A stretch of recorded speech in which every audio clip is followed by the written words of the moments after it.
I'm comedian Josh Adams. And I'm comedian T-Bar. And tell them what we doing.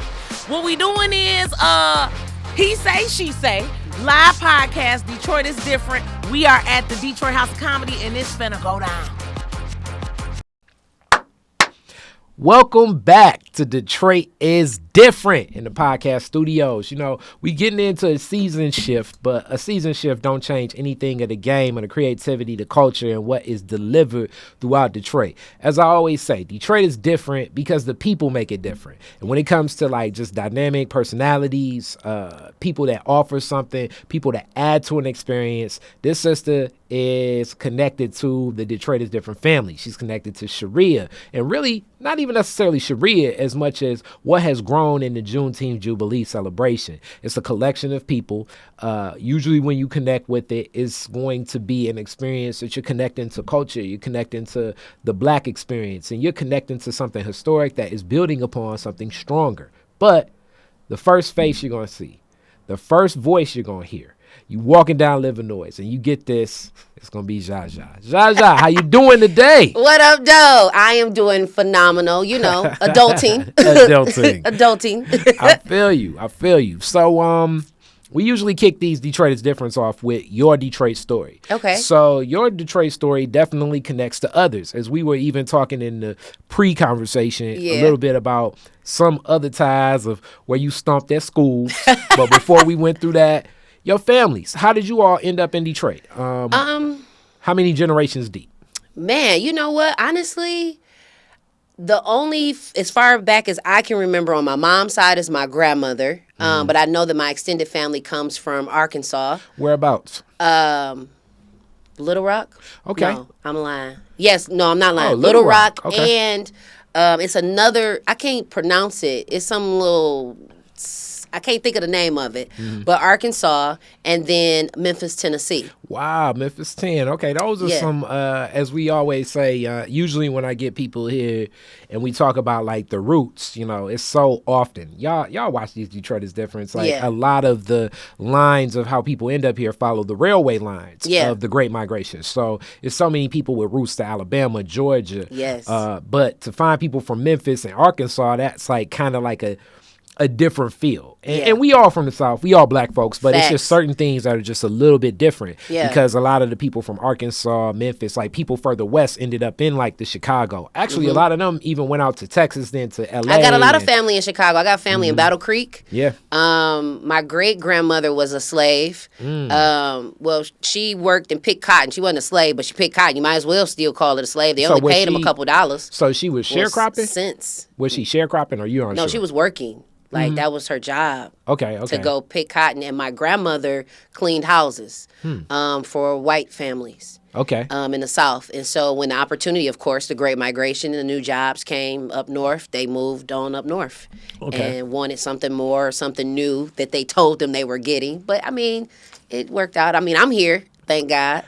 So moving up here, did they have family this way already? Was it just a roll of the dice, or you're unsure of the story? You know what? Honestly, that's the part of me that makes me sad about being a Detroiter, not knowing as much as I would like to know as far as my family, because my last name is Hubbard, and that's a very different name. It's not. It's very distinctive, and you can't like hide with the Joneses, and you know what I'm saying. Like you can't hide with the Jacksons.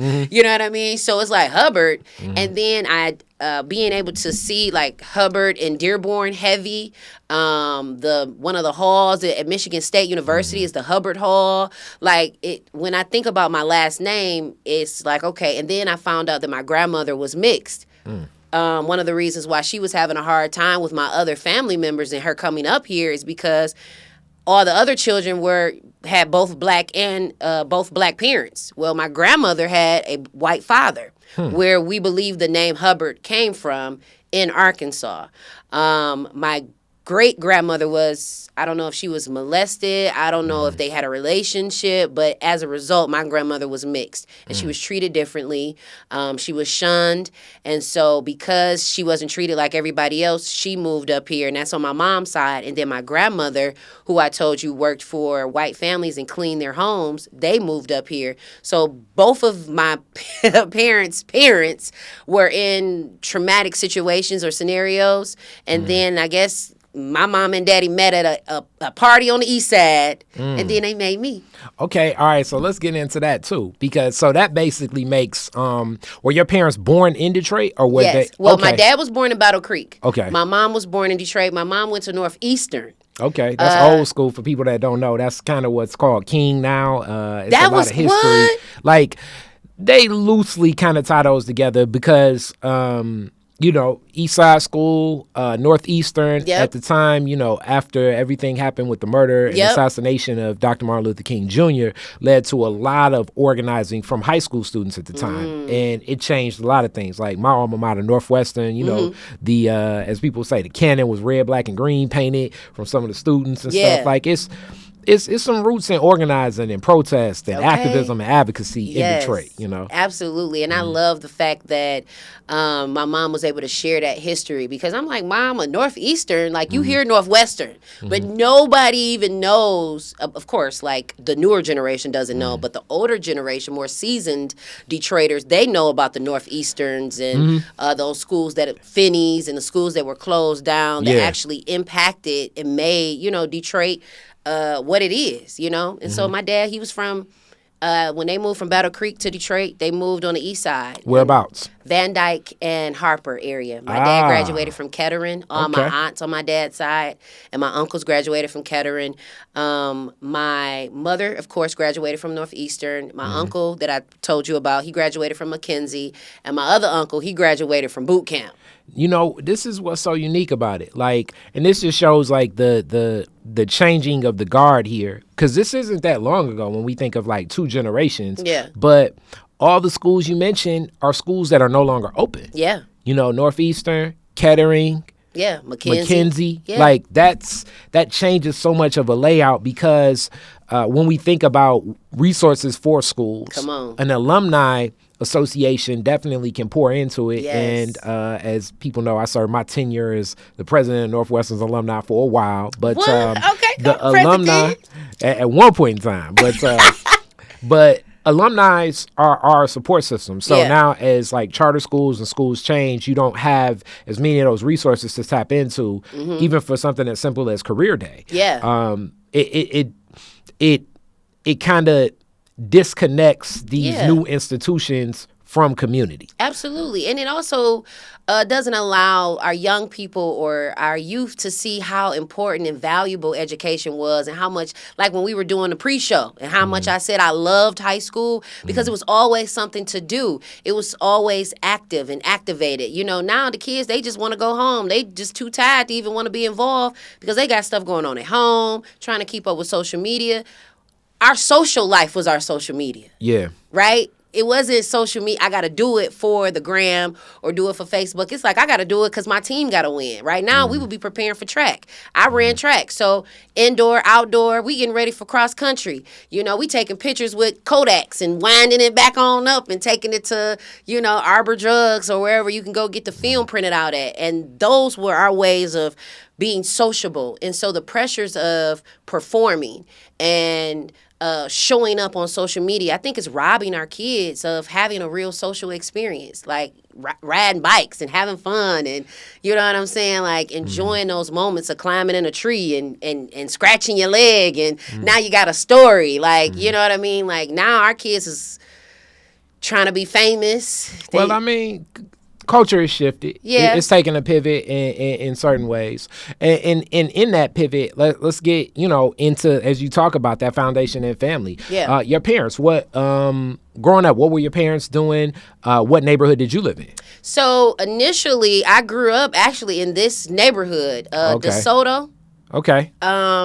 Is where my mom was pregnant with me, and then she moved to Northline, and Intervale, and we stayed in a flat. And then we moved from Intervale and North Lawn to Wisconsin and Intervale. Okay. And from there, we moved to Joy Road and Schaefer, and that's probably the majority of where I spent most of my life. But West Side most of your life, even Yes. though they had East Side roots. So I know you were traveling back and forth to the East Side Absolutely. often, but they chose the West Side. What was it about the West Side do you think that attracted Well, I know it was my mom for sure, and that comfortability and support of my my grandmother, her godmother, because at the time my grandmother passed away when I was 6, and so my mother's godmother became our grandmother, and so she lived on the West Side, and that was her support system. All of my dad's family, though, they all lived on the East Side. It was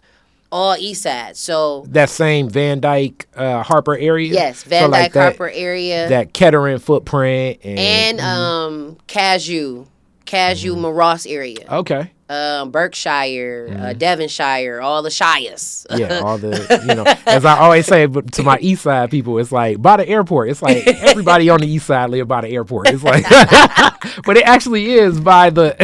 right. So By the we airport. definitely travel. I knew, when we hopped on from 96 to 94, we was getting ready to go to the East Side, and we knew we was coming back to the West Side when we saw that bridge going to Canada, so it was fun. It was an experience. I wish more families valued that experience of family. And then also, like as that childhood, was it like a large family? Did you interact with? Was it a lot of cousins? Was it a lot of like? On my dad's side, I had a lot. On my dad's side, it was very family oriented. On my mom's side, not so much. And I think a lot of that was because my grandmother was an alcoholic, and my mother left home at 14 because she was molested by my grandmother's boyfriend. And when she decided to leave home, at 14, you're a kid, you know what I mean? And so my mom left and really developed as a young adult. And when she had me, she was 19. And so, from 14 to 19, you trying to figure life out. And so on my dad's side, we having Sunday dinner. Everybody knew to go to Grandma Liv's house every Sunday. It didn't matter. It rained, sleet, or snow. We coming to Grandma's house. All of my cousins on my dad's side, we all have all our birthdays are in August. So when August came around, everybody's birthday, we all turned up, we having a good time. On my mom's side, not so much. And I think that was probably one of the reasons why my mom stayed with my dad so long, because of that family foundation that she didn't receive growing up on my dad's side, on my mom's side. But unfortunately, my dad went to prison for my elementary and middle school. That whole time frame, he was in prison. And go ahead. Your whole, the whole time through elementary and middle school? Yeah, from 2nd to 8th grade. Wow, that is a strong stint. Did you so with that, and I definitely want to unlock more and explore that, but even before we get there, you talk about just that anchoring of what a family structure meant to your mother, and not necessarily even being a woman as much as just being a human being that sought something from being like a individual, being leaving a home at like 15, 16. That means that a lot of people, you're going to develop a lot of traits where, trust will be tough. Yeah, absolutely. Also like those bonds that you do recognize, it's like, you're going to honor that commitment and that tie together on a different level. And then also like wanting, when you see that amount of love and that relationship, I'm sure it's had different impacts on your mom seeing that from your father's family. Absolutely, it did, because actually, when my mom and dad met at a party, my mother was living in Ohio. My mother had left Detroit and moved to Ohio. Whereabouts? Cleveland. Oh, the land. Yep, okay. She moved to Cleveland, and she went down there and she went to school for a little bit, and then she came back to Detroit and, of course, finished out at Northeastern. And my mother's friends wanted to go to a party, and they ended up going to a party on the East Side, and that's where she met my father. But one of the challenges with that, knowing that my mother had that need of family because she left at 14, it was also a stronghold as to why she didn't leave my father. My father abused my mother every day. I had to literally almost killed my father because he was literally abusing my mother, and I had to pick, which was one of the most devastating things that parents can do to children, to put them in situations where they got to choose between which parent do we honor, respect, or value the most. And so it was hard for me to lose my father going to prison, but it liberated my mother from abuse. Wow. Now, and then when we think of that American tragedy of domestic violence that does exist, as I do believe that we have a very violent culture in America. Absolutely. And it's definitely not rationalizing, justifying, or giving any context to anything, but the tragedy of that act and how prevalent it existed. Yeah. And still exists. Absolutely. I believe there are more resources, but even with more resources and more awareness, like the way that things like that happen, especially to the way that a position as your mother was in at that point in time, and probably, through the insecurities of feeling like, no, I need this. Yeah. As an anchor, and I don't necessarily have a way out, because usually one of the first things that most people say is like, what about your family? What about this? What about that? If you don't have another network to really tap into, or the other network seems to be something like, possibly another guy, he seems nice, but it's like, yo, are you willing to accept me and my child coming and finding asylum in your house as I'm still going through a grieving process and growing and counseling and everything? So it's not like, we gonna move in and then, I'm gonna start and cooking that was my dinner grandmother. every night. That was my grandmother. She was the safe haven for us, but of course in most domestic violence situations, my dad said whatever he needed to say to get my mama back at the house. He would use my grandmother on my dad's side, or my aunts, or my uncle. Kenny, sorry, and my dad's name was Kenny, and my mother's name was Kelly, and so he'd be like, Kenny, he didn't mean it, and he did. But one of the things that I loved about my grandmother, which was my dad's mom, she didn't play that. She would tell my mom, like, knock him out. Would you run him over with the car? And I just be like, Grandma, that's your son you talking about. But unknowingly, my grandmother was abused by my grandfather. Probably. And here it is. It's just traumatic experiences, trauma after trauma of domestic violence. And I think that's one of the reasons why, from the outside looking in, I look like a very strong, assertive woman, because I vowed to not ever go through these experiences that I had to watch my mother go through. Especially, it wasn't a stranger. It was the man who helped birth me and raise me. And so I said, I'm not dealing with any form of that, from verbal abuse, emotional abuse, any of those things, because I think we were talking about, things that block your creativity, and when you're in relationships that are stressful, that are violent, that are abusive, you can't tap into your God-given purpose. It wasn't until my father went off to prison when my mom found out her passion and her purpose of doing makeup. But it came from covering up black eyes and wearing makeup to cover up busted lips, and wearing finding the cutest shades to cover up all the scars on your face.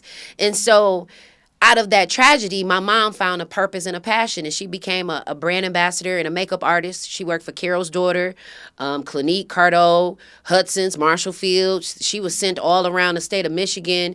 And when my father got out of prison, he started working at General Wine and Liquor. Then he worked at 7-Up. Then he worked at another trucking company. Then he got his own rig. And it was a blessing to see the growth in both my parents. The only challenge of that is that, as kids, we stuck in the middle, and my mother didn't allow my brothers to go live with my father because of the trauma that was attached to that. And rightfully so. I mean, because at the same time, these tragic and traumatic circumstances, especially connected to the Black experience in America, because just our onboarding and our understanding in this space leads to things that are that will further not make sense. For all of us, especially like that journey. I mean, being a man, it's like I've seen and witnessed certain things happen. So even in that same thing yourself as a child, were you the oldest? Were you the youngest? I'm the oldest. My mom had 7 children. Wow. And I'm the oldest, and then I have 2 sisters on my dad's side. So I'm really the oldest of 9. Okay. Now, so being the oldest, and then seeing all of this, what that usually puts even you in a different responsibilities role. Yeah. So what was it like for you just being a kid? Like, when did you seeing all this, being the oldest, and kind of seeing where things are? When did you start like tapping into saying like, okay, I'm still a kid, but I got some responsibilities. I'm still a kid, but I got some responsibilities. Elementary school. Because when my dad and my mom would fight, we would have to go next door. Before my mom, so my mom had 4 children with my dad, the first 4. So me, my brother, and my brother and sister that are twins. And my siblings that were twins were born prematurely. They were born 2 pounds. So growing up, it was a stressful situation. My siblings that were twins, they got shipped to University of Michigan because my mom went into premature labor. They were 2 pounds. They took my baby dolls, my Cabbage Patch Kid doll clothes, and gave them to my siblings because they were so small. They didn't have preemie clothes during that time.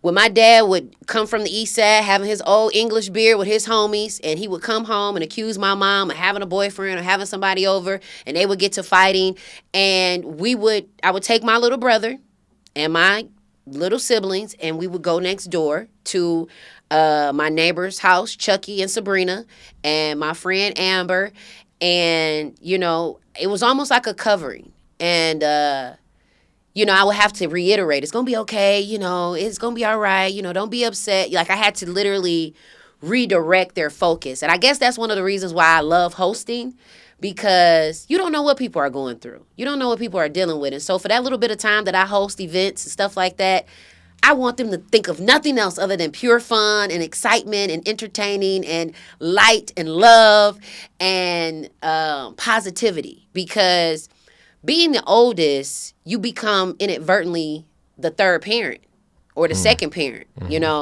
I was the sibling making sure we got in the house, making sure I ain't answer the door, making sure if I answer the phone, my mama asleep. I can't tell you she ain't here. I'm prepping dinner. I'm getting to help them get their homework done. I'm helping them get their clothes out for school the next day. So that way I'm doing the best to eliminate as much stress on this one parent, because you recognize how much they need help, right? And so as the oldest, it was some things my mom didn't have to ask me to do. I just saw it. I saw she was tired.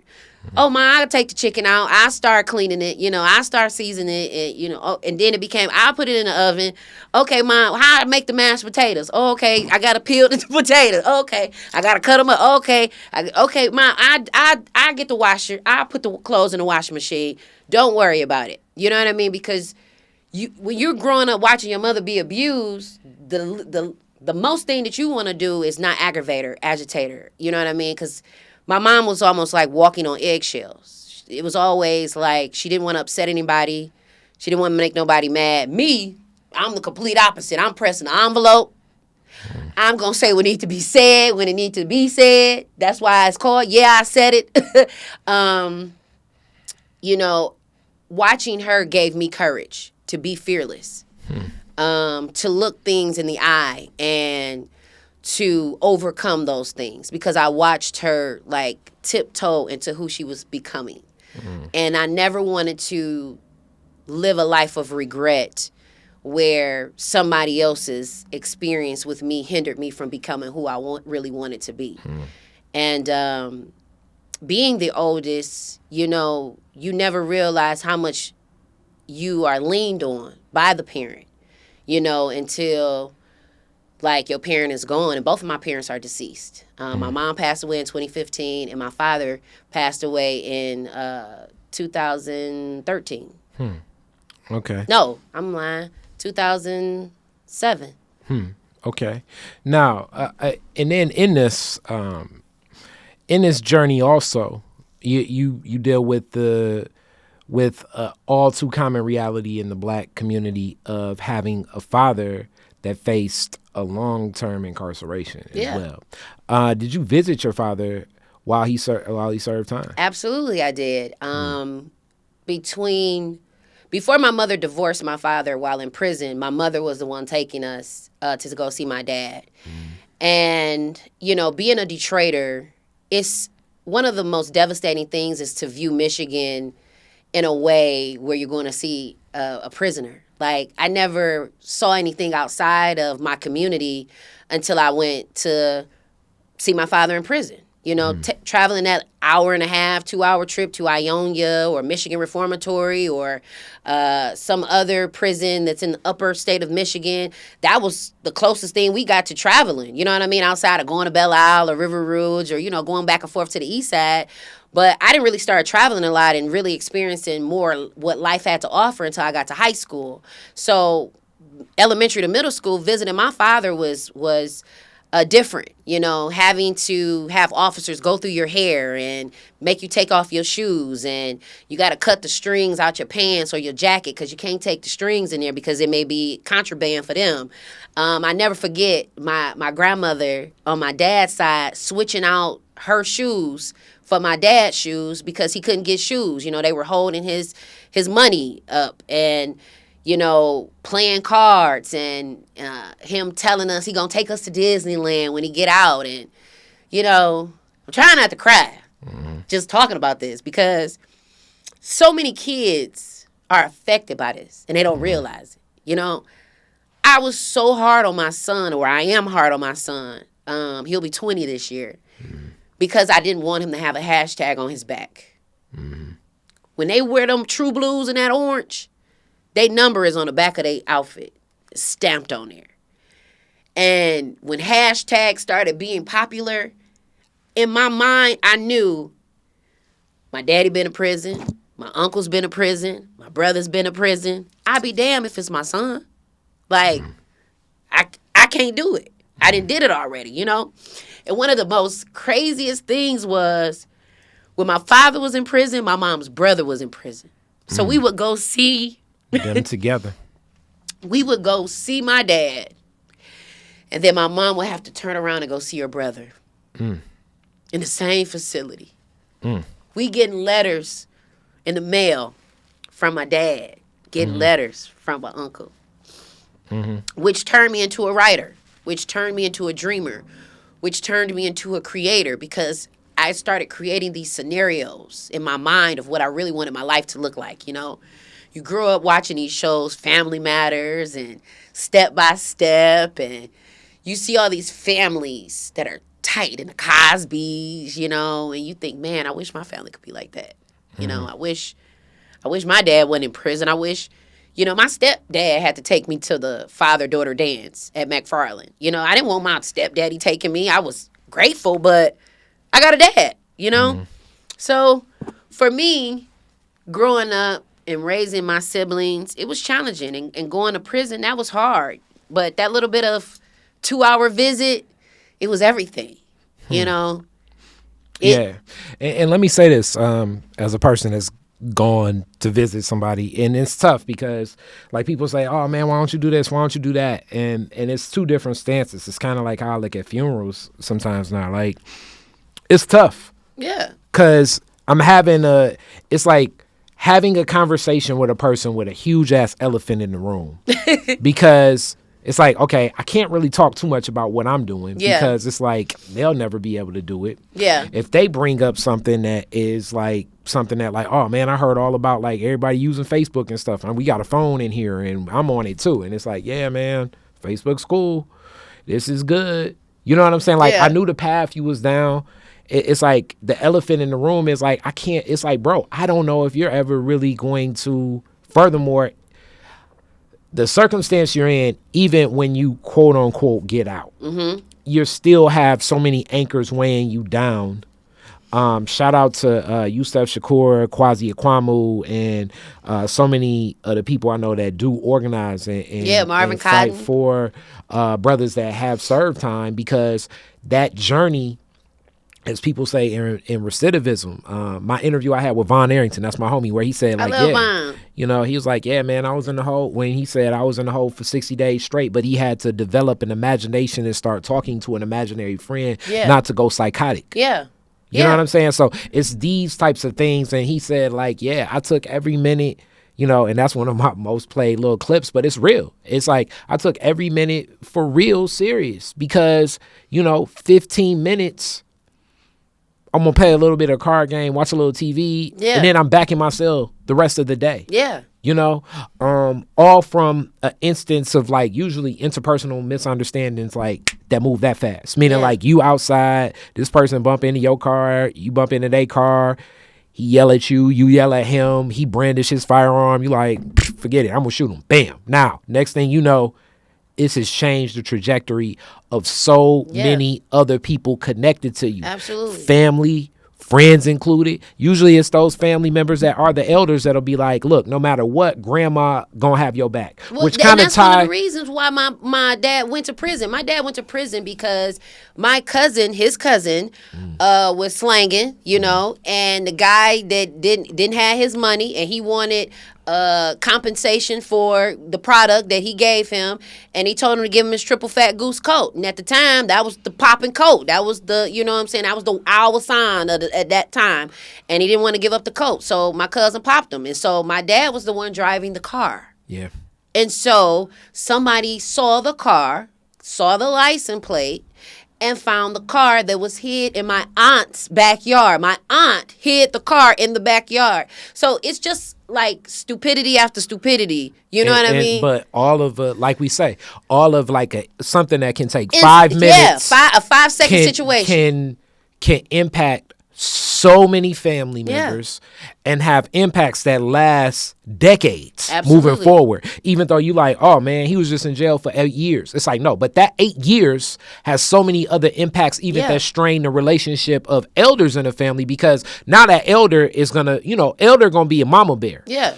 But the rest of the family like, okay, he did some dumb shit. Yeah. So it's like, I love you, grandma. But as far as my cousin did some dumb shit. Yeah. So I want to support you, grandma, but I know by supporting you, I kind of got to support my cousin that did some dumb shit too. Yeah, yeah. And then we got to go up here and I got to listen to my cousin patronize about saying, oh man, I gave my life to Christ and da-da-da-da. And it's like, on one hand, you want to believe him. Right. But then on another hand, it's like, I know you. Right. And then also we know the temptations and the type of opportunities available, especially to black men. Yes. So hence the whole concept of like the new Jim Crow and the prison industrial complex, like the as they say, you know, and it's so funny, it's called trap music because it is a trap. You get trapped in it, where it's so glamorous on the front end, and then on the back end, the vestiges of stuff. And like you say, like the amount of, you know, when you see those visits, because the visits usually, they go from you the man in the hood. Yeah. You get a lot of visits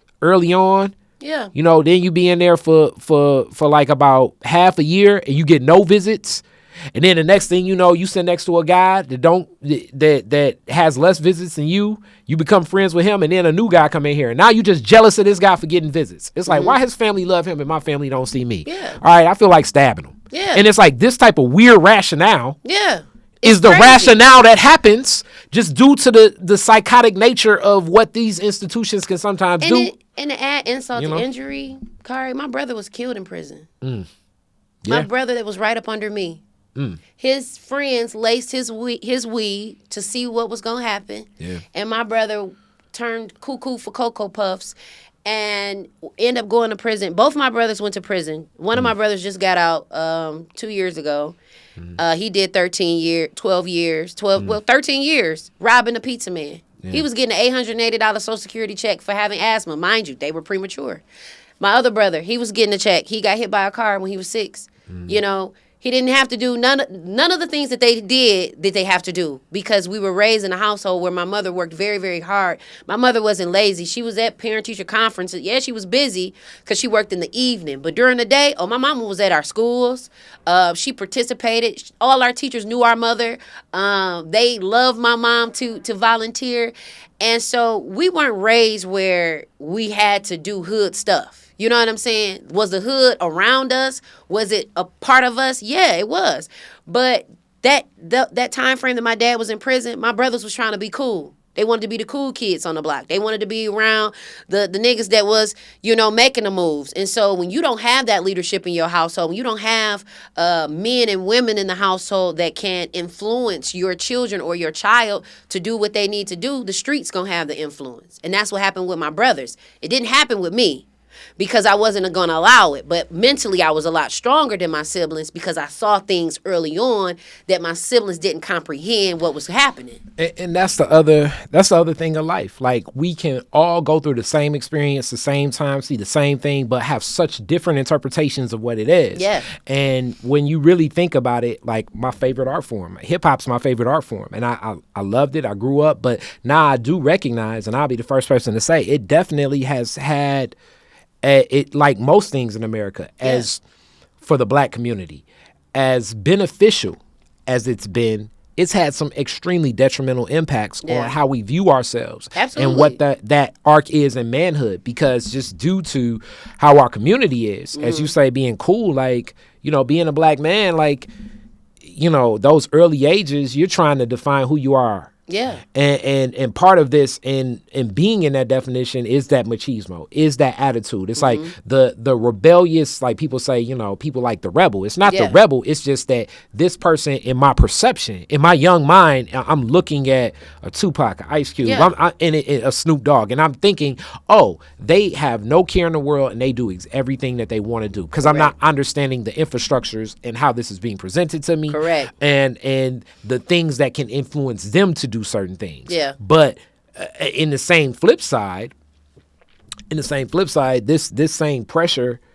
kind of it involves and envelops a lot of brothers to have that chip on their shoulder. Yeah. Because it's like, if I'm not going to get the spoils of what success is because it never was designed for me. Yeah. I'm going to be denied if I try to, quote unquote, do it by the book. Come on. I'm not going to get access. Yeah. So what is the provided access path for me? It's the streets. It's the streets. So it's like, oh, I'm welcome here. Yeah. But in the other way, you know what I'm saying? Yeah. You hired I'm immediately. Gonna hit, as they always say, the streets is hiring. The streets is hired Yeah, immediately. exactly. You know what I'm saying? And it's no drug test. It's no what's your credit score. It's no application. The application is usually like what your brother did. It's like, hey, put in some work with me. Yep. And then you down. And now you own your workman or your employed status. Yeah, you're in. So as this is all running concurrent, you're in high school. Yeah. As this goes on, or as you get to your father's out, you transition into high school. Yep. Which then this is the other thing about a person getting, as we always say, fresh out. If you fresh out, you have to reestablish relationships with everybody. Absolutely. And usually I give it to even the closest brothers I know. It's like I give them usually about 1.5 years just to like reground. Not saying I'm shutting them down. Yeah. It's like it's gonna take about 1.5 years just to catch up with where things are and for you to get centered for anything. Yeah. You know what I'm saying? So like, it's like you're catching up on first a good meal. That part. Then the first thing that a lot of brothers do, and this is like they say prison pen pals. It's like, oh, I'm really in love, and it's like, yeah. I don't know, and this may be to my sisters, and I'm not casting any aspersions and saying don't, but just be mindful if the brother hasn't been out at least about 4 years, you may have to give him some time. You may have to give him some time in where he may have getting back acclimated. Yeah, he may have the best heartfelt intentions, but like this goes back to like sometimes it's not even necessarily him looking to chase other women. This is just back to that brick wall. Like, we as men define ourselves by what we do. Yeah. And if he's having a tough time doing something, it's going to be hard for him to be like, oh, I know you getting on your feet, baby. Let me give you this. Let me give you that. Yeah, For a grown man with our pride, it's just tough to really feel like, what am I adding to this woman's household? Mm-hmm. And I feel like I'm another dependent and a child of this woman. I'd rather walk away than to be here and define myself as a dependent of her. Correct. And being another burden in her life. And I know a lot of sisters may be listening like, we don't see you as that, brother. We don't see you as that. It's still back to the self-reflection of how we see ourselves. Absolutely. You know? Absolutely, and I totally agree with you on that, because like my dad, his first meal was Wendy's. He got a big Buford. He said that's what he had been craving for while he was there. Yeah. And one of the things that was heartbreaking for me is going back to all the letters and remembering all the conversations that my dad had, only for him to get out and be dating a bunch of women. Yeah. And now he want us to come and go with him to be with their kids while he on the date with them. And it's like, no, Dad, like, you just got out of prison. Get to know us. Hang out with us. Figure out what we like. Figure out what we want to do. Like, what happened to that Disneyland trip? What happened to, you know what I mean? Now it's like, okay, we holding you accountable. And I never forget when he first got his first apartment, getting out. And he like, Zsa Zsa, you going to be the one to cook. And I'm thinking to myself, like, I'm already doing this. You forgot. You've been gone. Like, I've been the other parent. And you know, for me, it wasn't me trying to be smart, but it was me more so now I've become something or someone while you were gone, and who you remember me as is not who I am right now. And so what I'm going to need you to do is I'm going to need you to go get the food, and I'm going to need you to feed your kids, because I've been feeding your kids. I've been helping do what you were supposed to do. And so now it's more of a, oh, you think you grown. No. You guys put me in a grown situation, and in a position. I've been grown because of the circumstances and decisions that you made that put me in this position of being grown. Hence, like I say, you have to reacclimate yourself to what's going on. You know, it's similar to like if you have a friend. I give myself my friends that serve long tours of war. It's like, okay, you're gonna need about a year and a half, 2 years before you get grounded, because what you just saw in Iraq or Afghanistan ain't Detroit right now. Like you on a different pace of reality. Absolutely. Where I love you, but we gotta be in the mix, in a different type of mix, because this is a different century. And all of this the whole time, where's that love pouring into you? Where were your sources for, like, okay, let me get my center? Where were you going for all of that during all this time? You know what? Reading. I poured What into books. What were some of your favorite books? Babysitter's Club. Like Coldest Winter Ever. I read a lot of Toni Morrison. I love school. So I read like encyclopedias. I read like everybody, I love word puzzles. Like I was always like, my head was in the books.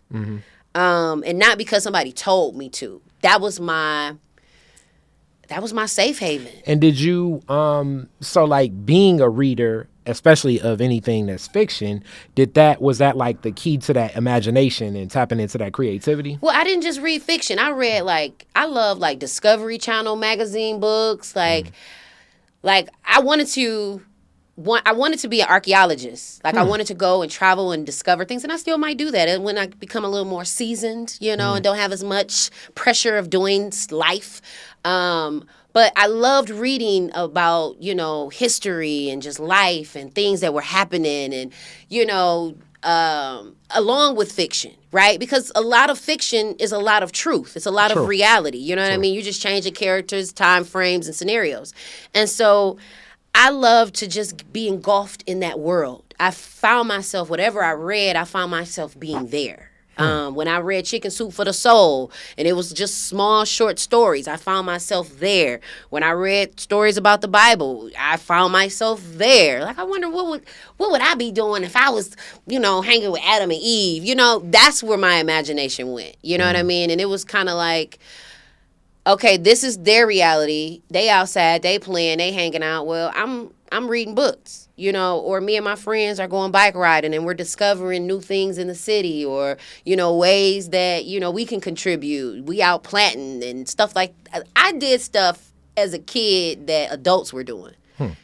And I think that was one of the reasons why I never was very, I don't want to say accepted, but I wasn't very tolerable of kids my age. Because it was like, y'all kids. Like, I'm making dinner. You know what I'm saying? I'm washing and folding clothes. So my mindset was so advanced that playing with baby dolls wasn't what I was on. Like I felt like I was in a relationship in 9th grade. You know what I'm saying? Like my mind was just so far advanced. It was hard for me to relate to kids my age. So I was always like around older kids.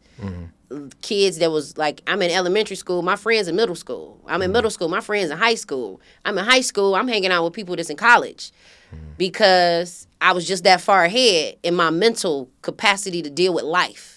So in that, Mackenzie is where you went. Stags for life. Who yes, own Wyoming? yes. Stags own Wyoming. So like we know Mackenzie. When I think of Mackenzie, the first thing I think of is Cal Wu. Okay, I went to school with Calvin. Yes, yeah. Shout out Cal. Cal Wu, O2. Okay, So, yeah, that was one of my homeboys. He lived on American. Hey. Yep. And then so many other people. You probably were there when Miss Smith was the principal. Shout out Miss Lil Smith, as we call her. Brenda Smith. That's one of my mentors with her little braided wig. Dr. Richard James. He's one of my mentors. Philanda Asaka. Tanya Champion. Who else you about to name?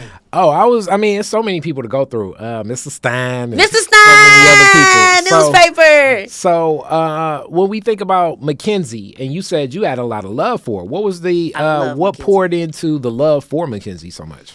My neighborhood. So I'm from Joy Road, and so we lived on a street called Carlin. And Carlin was right before Hartwell and right before Decatur, right after Hartwell. So my street didn't go all the way through. And so everybody on my block was... they had families, they had kids. And so either you went to McFarland, you went to Drew, or you was at Mackenzie. And so I wanted to go to Cass so bad, pass the exam and everything. My mama like, I'm not taking you all the way downtown. You're going to have to take the bus. And I'm like, the bus? You know, I still got a little bouginess in me, you know what I'm saying? So I'm like, the bus? Ain't nobody taking no bus. You know what I'm saying? I'm too cute for the bus. Somebody going to kidnap me. And so... Hilarious. So then I ended up getting accepted to Murray Wright.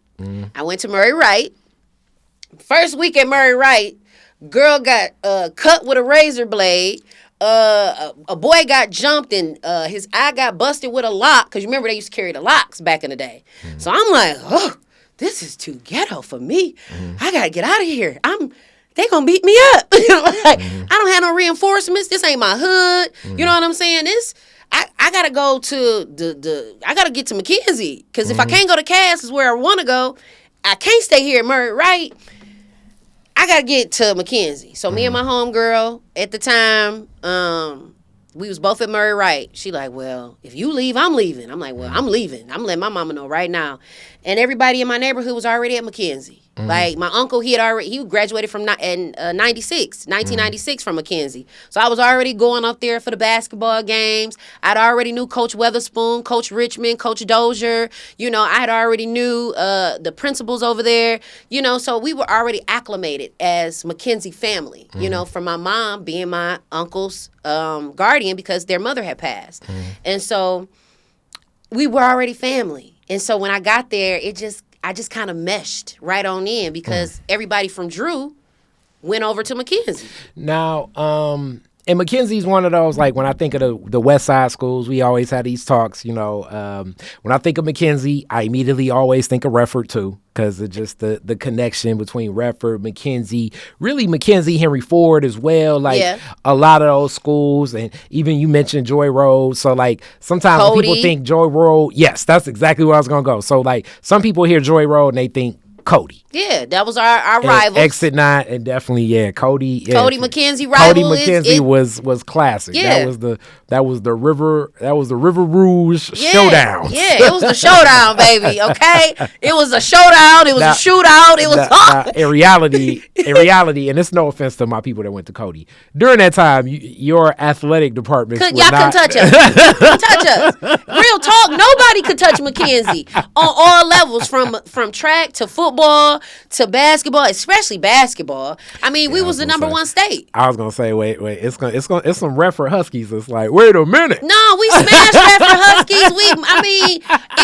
Listen, you talking about when you brought up Cal Wu, you got to think about. Oh, Cal was amazing. You got to think about it though. Before there was Kyle Wu, we had the Shaqs, we had the New Yorks, because New York, his name was Marshall. We had the Mikes, we had y'all had Ricky. we had Ricky Willis. Yes, we had a squad. Yeah, and so when you think about a squad, we were the West Side champions. Then we were the state champions. I think we were like y'all had a whip. Y'all had a whip. I personally, just in bias from studying, from covering a lot of PSL basketball at the time. Thank you for giving us our flowers. I'm gonna say, I really do think Rufford had an institution when it came to like PSL basketball from like that Coach Mack years, like 90, like probably like 98 to about 2000. Rufford was a big rival of ours. Shout out to Dion, another one of my guys. I ain't talked to Dion in a long time as well. But then Renaissance, it was a different culture. Yeah. So from after Mackenzie, what's your journey? What's your path? Well, my senior year, I got pregnant. I celebrated winning homecoming queen a little bit too hard, and hilarious. The Bacardi Limon was limoning, and hilarious. I celebrated homecoming queen. This is what happened when you win. You know what I'm saying? You celebrate a little too hard. Hilarious. And so I got accepted to every college that I applied to, and I wanted to be, before there was Olivia Pope, that's what I wanted to be. I wanted to go off to Washington, D.C. I wanted to work with lobbyists and, run stuff with my trench coat and do what I need to do in politics. And then I discovered, you're going to have a little bundle of joy. And so from the time frame that I found out to the time frame that everybody else found out was very hard. And let me say this, because moms have different type of intuitions. I guarantee your mama knew way before you told her. She did. I was washing dishes, and she came in the kitchen, and she said, "Are you pregnant?" And I'm like, "Nah, I ain't pregnant. What are you talking about?" That's funny. Like, nah. She talking about lift up your stomach. Y'all, this was the hardest sucking in of my stomach I've ever had to do in my life. I was holding my stomach in so hard. I know my baby was smashed because I literally was like... And it was so crazy because the guy that is my son's father, my mother warned him to stay away from me. And you don't realize, and I ain't trying to be deep or nothing, but you don't realize the purpose and anointing on your life. Other people do. They see it. They see that light that you carry. And so the enemy, Satan, and his devices, whatever they choose to use to get to your kid or get to that light that a person has, and they'll use it to try to destroy their path, not knowing that ultimately what the devil meant for evil, God will work it out for your good. And so because of that, my son is my blessing, and he's also actually a part of my testimony because, I got the story of me being a big sister, and I got the story of me, going through high school and matriculating and doing all the great things that I did in school. But then that's where that real character comes into play, when everything ain't going your way, when everything ain't all good, when everything ain't all great. And so I tried to get an abortion by myself. And everything was perfect. Got there, signed in. When it came down to my son's father having the other half, at the time it was $150. I had worked my butt off at JCPenney's to get that little couple dollars because I had Time out. Let me say this for all you younger people. You like, how did that take? Hey, minimum wage used to be like no money. And then also, if you went to school, that means you had to, because I had a lot of these jobs too. Yeah. That means you had to go through your regular school day, then go into wherever you worked. Retail's a little bit better than fast food, but it's still one of those things where if you are the high school employee at a job with usually college or older folks, you're doing all the tasks that they waited all day for you to do. Meaning like, they like, oh, the high school person gonna do that. The high school person gonna do that. The high school person gonna do that. So like those 4 hours you work, like when I was at Taco Bell, I was cutting up so many tomatoes, sweeping stuff, cleaning stuff, like all the stuff that nobody wanted to do. It's like, oh yeah, what time they getting here? They gonna be here from 4 to 9. Yep. You want it. So from 4 to 9 and you making $5 an hour, and then with taxes it's probably more like $4.25.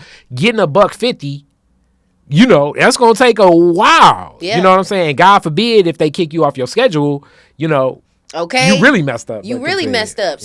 you know. So, and then I'm a senior. So my mom, I had to get the job to pay my senior dues. Mind you, my mom has 7 kids. So my youngest sibling came when I was 16.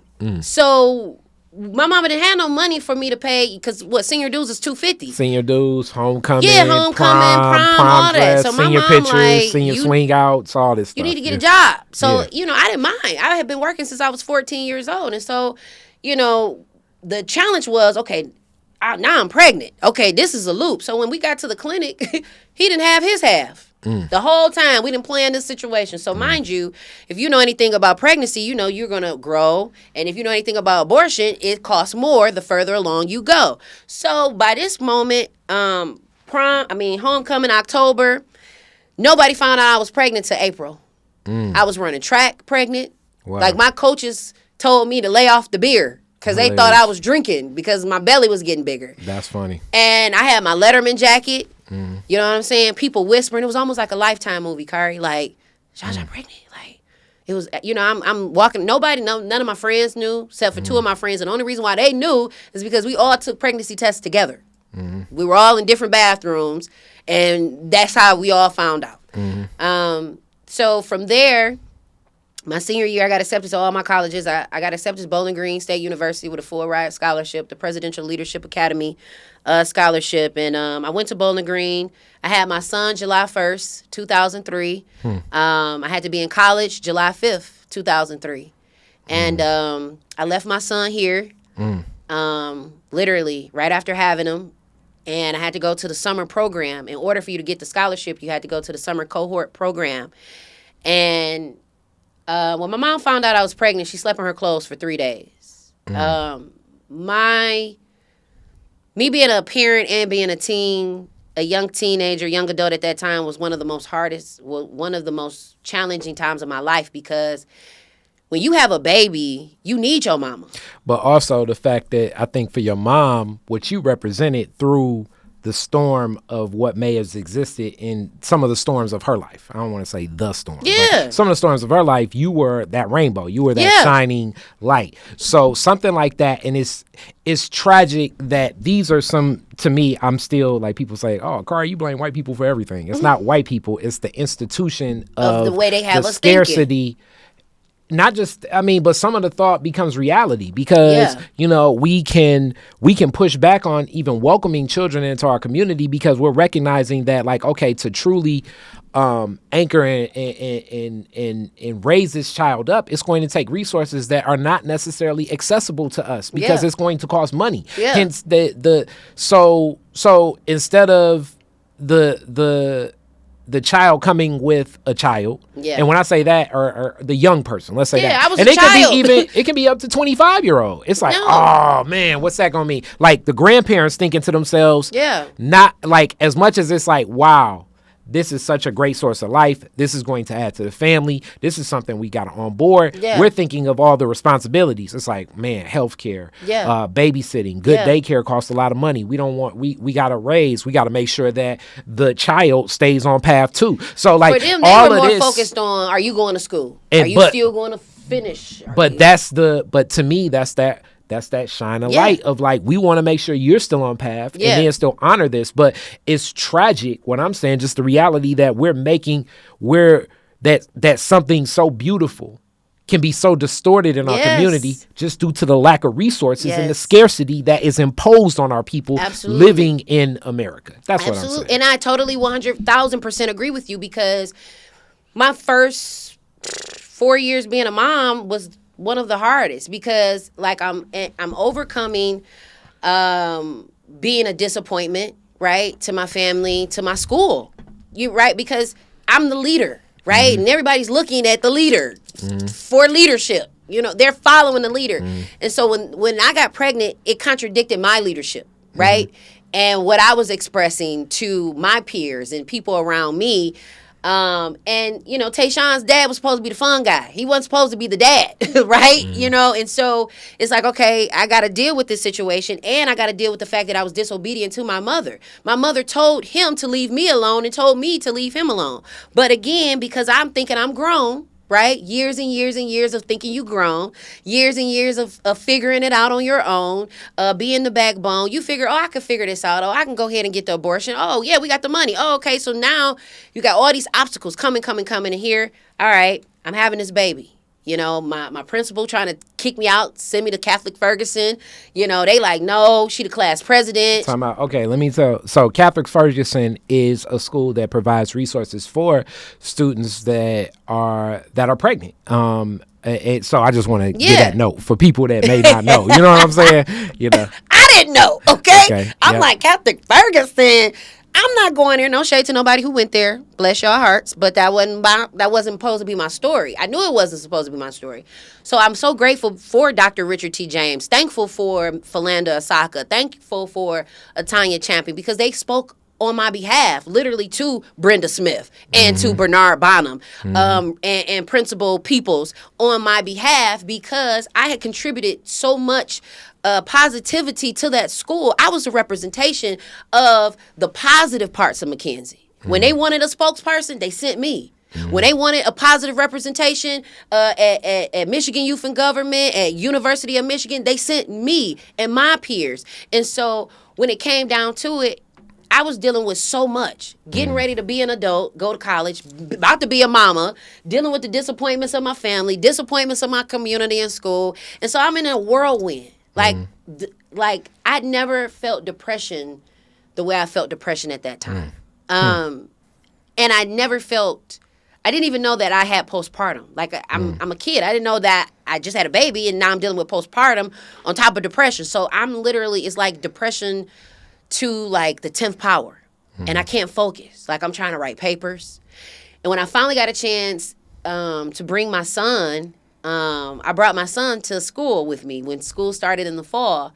And I requested a single dorm so that I could have him in my room with me. And my friends in college, you know, when I had class, they would watch my son for me. And, you know, I didn't party in college. I didn't get a chance to pledge like I wanted to and do all the things that I wanted to do when I went off to college like I intended because I got a baby. Like, me and my baby going to the hall to get the child, to get food. And me and my baby, I'm walking my baby to Greyhound to get back to Detroit, you know? So it wasn't the college experience that I would have liked it to have been. That's why I'm in college now. But, you know, my son he's everything that I needed to be who I am right now. And where I'm getting ready to go. And that's where I say, like, it can be so beautiful, but it's just so tough. And it's a lot of circumstances like that. Like, you know, here's another one. Moving an elder back in can be something that a lot of people may be like, oh, man. But, like, so many things just because as Americans, we're definitely always thinking about money and the value of it. But as Black Americans, we're seeing it in reverse because it's like we already have such a scarce amount of it that almost everything and anything that impacts this, it becomes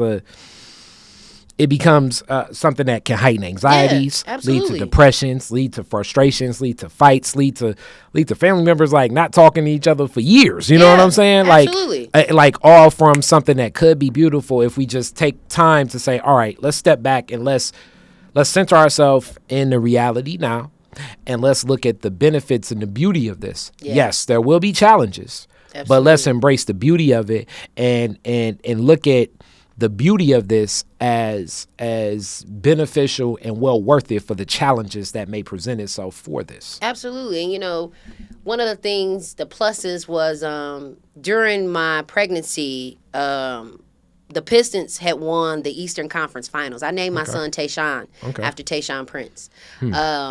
When I watched that game, my excitement must have created excitement for him because he was moving all around. And Tayshawn Prince took us in overtime with this one particular game. And I thought he broke his wrist because he slammed the ball so hard. And I was like, I'm going to name my son Tayshawn because he's fearless and I love this.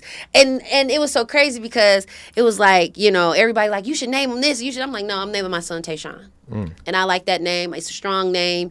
And I've always been a big Detroit Pistons fan, and it was so crazy because it was just like, it just resonated, and I loved it, and I was like, your name's gonna be Tayshawn. That's deep. Yeah. So Bowling Green, after Bowling Green, where you at? I leave Bowling Green because I couldn't take it. I couldn't deal with college, being a mom, and so for a little bit I worked. I did telemarketing. I worked at Coney Islands. I did mentorship. I went to school for massage therapy because I wanted to open up a spa salon, which I did in 2017, Detroit Lash Lounge. And then after that, I was kind of like, because I'm an attractive woman, touching men can sometimes lead to some other things. And so I kept getting probed to tap into another world. And the way my money was looking, my money was funny and my change was strange, and it was becoming a thought in my mind of entertaining. And so I had to make a conscientious decision. You're going to have a future one day. Do you want what you're doing right now because you need money to impact where you're getting ready to go? And so I was having that struggle. And so God was like, no, I want you to do something else, and I need you to use your voice. And so I started, as a kid, we grew up in church, and I would be mistress of ceremony. I would do short talks. I would do little short speeches, and people would always want me to speak as a kid. And then in high school, I was speaking in McKenzie, and I was speaking in Drew, and speaking at McFarland, and being a part of different things. And so, I was like, well, maybe I should just go to Specs Howard for radio and TV. And so I graduated from Specs Howard in TV and radio, dual concentration. And then I went over to WC3 for my degree in business. And right now I'm getting ready to transfer over to Wayne State so I can go ahead and get this bachelor's degree finally. Then what else? So you took that and parlayed it into, and I guess that puts you in this world of, because most people know you. Like I said, I met you at the Juneteenth event, hosting media and content, broadcast. And let me say something. Specs Howard, now a part of Lawrence Tech, is a heck of a school. But like most things, so it's weird because different people. Just the same thing with the value of most things. Like some people I've seen come out of Specs hit the ground running. Shout out my big cousin Lumumba. Like Lumumba, I don't think it's a better person with this tech stuff that I've ever seen work, and he's a Specs guy. But then there's certain people that go to Specs but don't really soak up the game. Like it's people that's like, oh man, I went through there and it's blah blah blah, and it's like, no, you have to. I guess let me give this, and then I want your opinion on this. Okay. In this world of content and media, in my opinion, you gotta be able to do a couple of things. One, you have to humble yourself to sometimes know that some of these opportunities aren't going to always be paid opportunities. You got to get in where you fit in. Thanks. And then make yourself valuable to whatever the production is enough. So you got to start paying attention to what's happening in the production. Like if that's, they need somebody to help set up the lights. They need somebody to keep where all the plugs is. They need somebody to wrap these microphone cables the right way. So that means that like if you finish a concert, if the concert's over at 10:30, us production folks may not leave there till 2-3 o'clock in the morning. Facts. Are you gonna be that person like, oh man, because I volunteered, I'm gonna just go on and leave when the concert's over? If you're that, you may not be that person to pick up and go. And I'm just saying this from real life. I've seen people start as a volunteer. And it'll be like a shoot for like 7 days. You start as a volunteer day 1. Day 2, somebody else is tripping. And by day 3, they like, can you do a little camera? By day 4, you doing a little bit more camera. By day 5, they like, yo, we gonna get you on we got 7 more shoots across the country the rest of this year. Are you willing to come? And it's like all because you had the presence of mind to sit, be patient, and not get you in your own way, and know that like this is like me auditioning. I am gonna work as hard as I need to work. So that attitude is definitely something that I've definitely seen in your attitude, as you've turned some things that like you've turned like a little bit of that opening into the door where you've opened it and you walk through and creating more opportunity. Absolutely. But how did you go about creating that opportunity? Because so many people go through the program but end up just frustrated. Well, so initially, I wanted to be a newscaster, 247. I wanted to be that girl out there reporting the news. But I also knew I was too hood. You know what I'm saying? I still got slanguage. I make up my own language. So I didn't want to slip up and maybe embarrass them. And now I will never be able to work in media because, once they blackball you, you blackballed until you got to work your way back around. And so I had this fear. And so I had auditioned.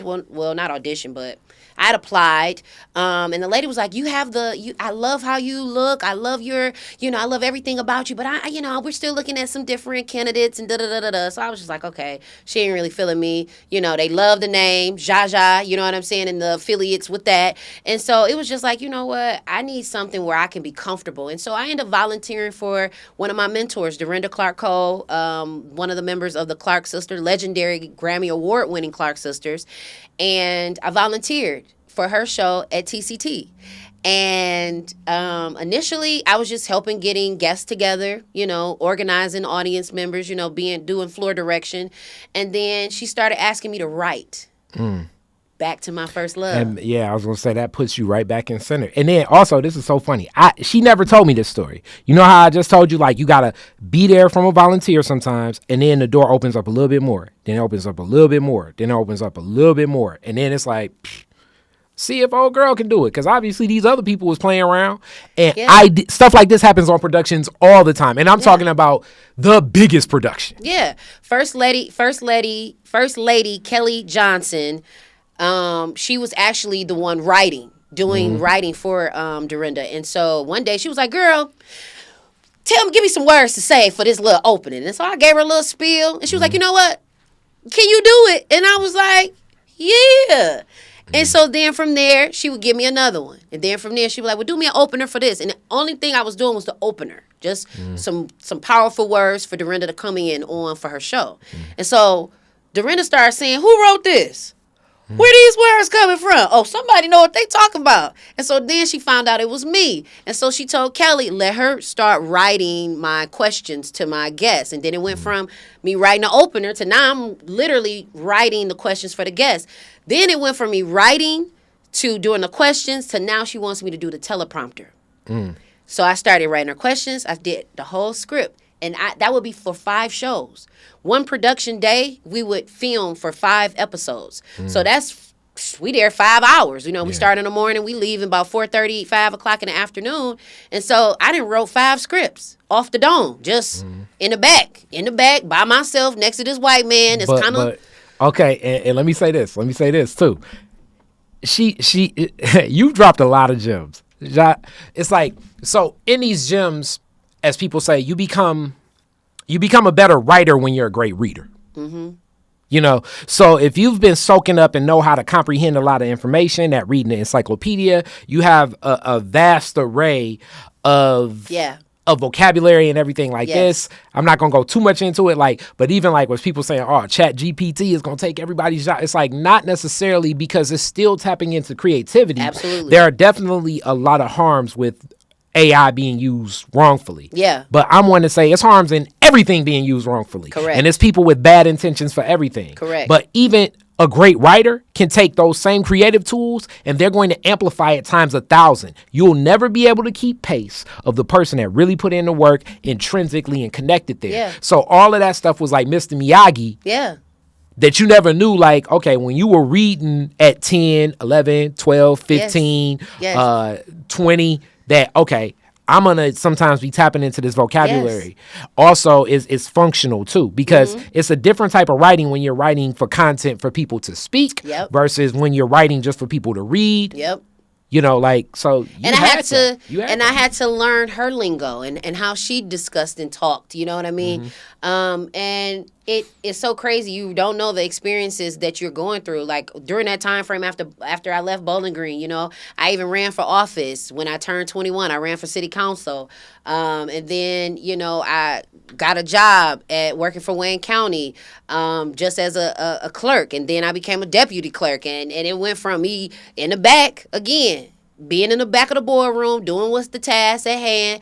And then next thing you know, it's like, hey, they need some help at the counter. Okay, now they seeing my customer service. Okay, hey, you know what? I think I'm going to move you to this department. Okay, you know what? You did good at this department. I want to move you from marriage, and I'm going to move you over here to CPLs for gun permits. Okay, you did good over in gun permits. I'm going to move you upstairs to PPO. As a matter of fact, I don't want you doing none of that no more. I'm going to have you be a community liaison, and I want you to go out to these community meetings, and I want you to talk to the people, and I want you to find out what I need to know, what I need to do. So this is more of those skills in hosting and greeting and connecting. Yeah. So it all comes full circle. Yeah.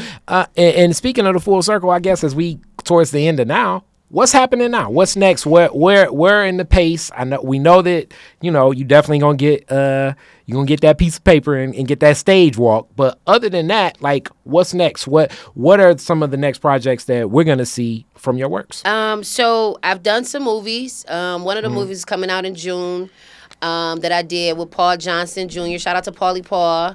I play an attorney. I am the host of 9:10 a.m. Superstation. Yeah, I said it. I come on Monday through Friday from 6 p.m. to 7 p.m. and on Friday mornings at 7 a.m. to 9 a.m. on the Foundation Show with Jewel Jones and TT. And I'm going to start filming back my television show, Uncommon Conversations with Zsa Zsa, showcasing and highlighting positive individuals in the city of Detroit. And what else? I also have my Public Speaking Academy masterclass where I teach people how to tap in and become a better speaker, how to understand their business pitch, how to not be afraid of those things that we have in our mind and in our heart. And as much as I've been through, I'm not afraid of nothing. There's nothing that nobody can say or do to me that makes me afraid, because I won't be. And with that masterclass, I teach people how to do media interviews, because one of the things in our lane is it's harder to pull from an interviewee when they don't have nothing really to say, or they don't think that they have anything of substance to say. And so one of the things that I want to help our people do is be prepared for the opportunity when it comes. Because a lot of us want the opportunity. We want to be on the radios. We want to be on the podcasts. We want to be on the TVs. But you can't talk. And you don't know what to say. And you don't know how to segue out of stuff and segue back into certain things. And so people like me, because I'm great at what I do, I know how to pull stuff out of you. You know what I mean? But what about the people who don't? And so then you look back at your interview and you think, oh, man, that was a drag. I should have said this. I could have said that. And my goal is to help as many people as I can to prepare themselves to do that until it becomes an institute or a college. I'm with it. So with that, we'll definitely be picking up another conversation next time. I mean, it always we jump into like that origin story, just creating this tapestry of everything in Detroiters. It's near and dear to my heart. Thanks for coming here. Yes, thank you for next having time me. we pick up, we can jump right into like whatever that fresh thing is. Like I always tell people, your second Detroit is different interview is always so different than your first one. Yeah. So with everything being said and all of that, how do people get in contact with you? People can follow me on all my social media platforms at Zsa Zsa C. Hubbard. That's Z as in zebra, S as in Sam, A as in apple. Z as in zebra, S as in Sam, A as in apple. I've been saying that for 37 years of my life. Follow me on all social media platforms. You can go to my website, www.zsazchachubbard.com. Or you can call me, 248-688-5861. Don't be playing on my phone, because I do pull up. Joy Road is in me. It ain't left. Okay? And I think that's it. Yeah, that's it. That's what's up. Well, definitely, Juneteenth, you're going to see her. Oh, so yeah, I'll be hosting. This is the 5th year I'll be hosting. Juneteenth, 910. Yes. Definitely check the show. Different flavor. 910, as we know, has a couple of the people that I rock with. A lot more political information. Shout out Anthony. Shout out Charlene. And others in the mix, amplifying voices. But also, what you're offering is a different spin. And adding more flavor to things. Yes, I provide education resources in an entertaining way. Mm-hmm. Our people, unfortunately, need to be fed a different way. Sometimes everybody can't feed everybody steak, right? Because it's hard to digest. Because you got to have a certain type of chew. You got to have, you know what I'm saying? But then some people need mashed potatoes. That's easier to digest. It's still substantial. It still gives that nourishment for the soul, but it's not as tough to take like steak is. And so my goal is to take steak and turn it into mashed potatoes so that people can receive it. And so if people don't know what an RFP is, and when people don't know what the Detroit Charter says, or if people don't know what a social worker is supposed to be doing when it comes to your loved ones being hospitalized, or when it comes to what your children are supposed to receive as an advocate, as a parent, everybody don't know how to speak that lingo. And everybody doesn't know what they're supposed to do or how to do it. And so what I found is everybody comes to me for resources anyway. I might as well give it to y'all straight, no chaser. And so when I started, I Said It, It was because I wanted to say everything everybody was afraid to say. Everybody that's talking about it in the lunchroom or the back room, or, you know, when you had those meetings and people say, do you have anything to say? Do anybody have any questions? And what do people say? No, we don't got no questions. We don't got nothing to say. And then after the meeting, everybody got questions. Everybody got something to say. Everybody got an opinion. Well, why y'all didn't say nothing at the table? Fear allowed you not to say, didn't allow you to say anything. You know, I don't want to lose my job. You know, that mindset. I don't want to ruffle no feathers. Okay, we're in the position we're in our community because y'all don't want to ruffle no feathers. That's why. This is why we're in the position we're in right now. This is why our children are getting the education that they're getting. This is why schools are closing the way that they are. This is why abandoned buildings are able to be uninhabitable and nobody's doing anything about it. It's because we ain't want to ruffle no feathers. We want to stay content, you know. Whoever getting paid to turn their head and close their eyes and to close their ears, they're okay with what's happening. And so for me, I'm not okay. I'm not okay. This is not the world, the city that I grew up in.